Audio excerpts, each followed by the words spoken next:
A blood-red sky fades into twilight as a majestic white eagle soars across the horizon, its wings cutting through the cool northern winds. This is Poland, a nation born from myth and forged in the fires of relentless battles and endless struggles. From the legendary Battle of Grunwald, where Polish knights crushed the Teutonic order, to the gritty resistance movements that defied the darkest days of occupation, Poland's history is a saga of unyielding spirit and breathtaking heroism. Today, we're embarking on a journey through this epic tale, where every chapter is filled with the clash of steel, the power of faith, and the enduring quest for freedom. Ready your hearts and minds as we unravel the complete history of Poland, a story that echoes us through time. If you live in Central or Eastern Europe, you probably grew up hearing the folktale of the three brothers Lech, Czech, and Rus, the three legendary patriarchs of the Slavic peoples. While out on a hunting trip, the brothers had a disagreement, as brothers do, on which prey to follow, leading them to split up. Czech, the eldest of the brothers, followed his prey to the Czech lands.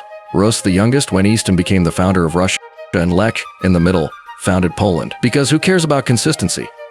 The tale differs slightly from place to place, but many include that Lech traveled north as he followed a beautiful white eagle. The eagle landed in its nest at sunset and looked very breathtaking against the red sky. Lech took this for an omen and decided that the land would be his new home. The white eagle is still a symbol of Poland, blazed against the red sky of their flag. Indeed, Poland did begin with Slavic settlements. The Slavs are likely a civilization that emerged as remnants of the early Indo-European peoples who had migrated out of the Caucasus from their homeland. In Central Europe, they began to expand and migrate in response to the weakening of the Roman Empire.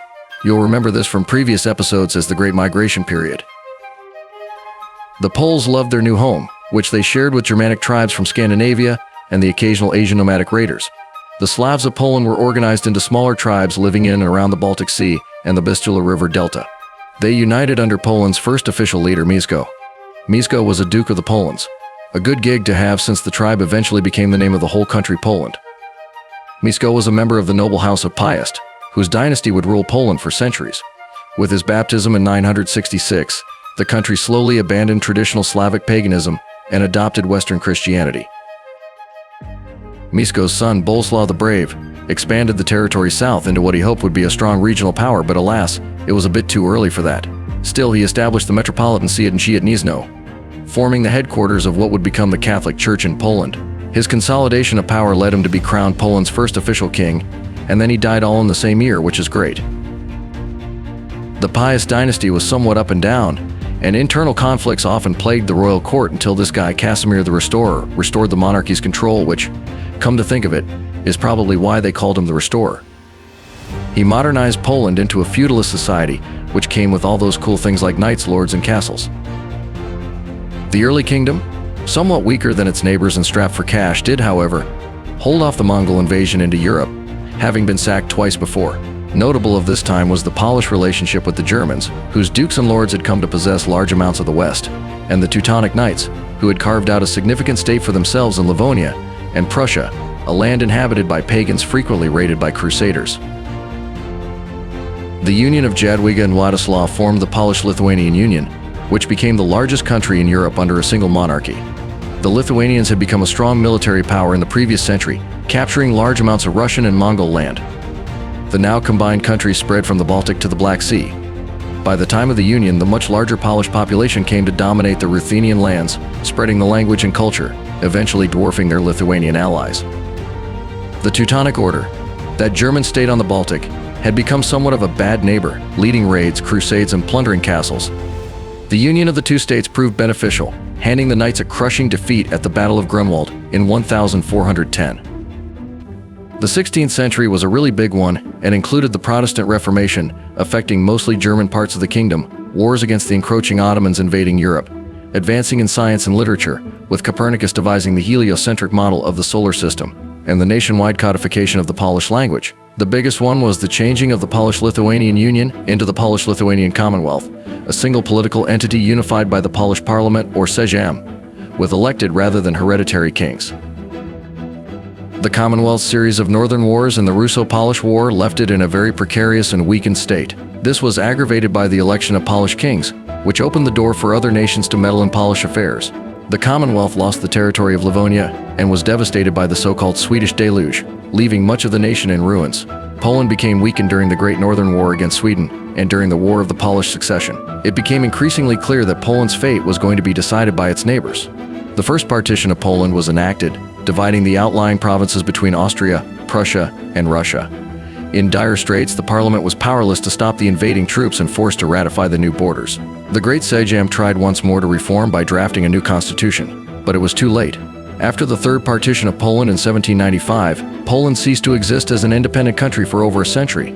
During Napoleon's coalition wars, Poland became an important ally, and he granted them autonomy under the Duchy of Warsaw. However, after the failed invasion of Russia, the Poles found themselves once again occupied by the advancing Russians. World War I brought about an opportunity for Poland's rebirth.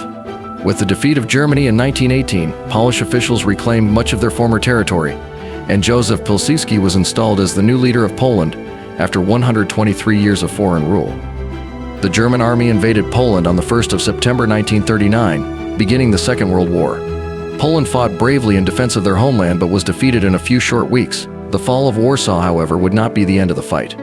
Thousands of troops evacuated and joined the armies of the Allied powers and continued to fight throughout the war. Poland was one of the worst fated nations in World War II, with 1/5 of Polish citizens dying in combat or in mass executions.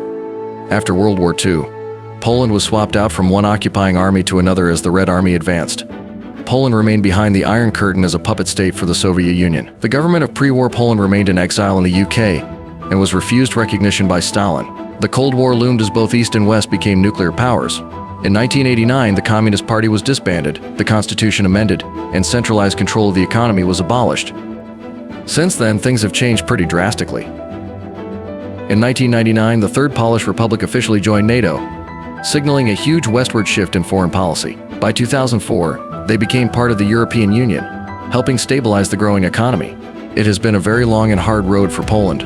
And so Poland's story continues an ever-evolving tale of resilience, courage, and hope. From the struggles of medieval knights to the defiant spirit of the Solidarity movement, Poland has shown that no matter how many times it is knocked down, it rises stronger, more determined, and ready to face the challenges of a new era. As one of the success stories of the post-communist Eastern Bloc, Poland today stands as a beacon of perseverance and growth. If you enjoyed this deep dive into Poland's rich history, don't forget to hit that like button. Share this video with history buffs you know, and subscribe for more fascinating journeys through the annals of time. Thank you for watching, and we'll see you next time on another adventure through history.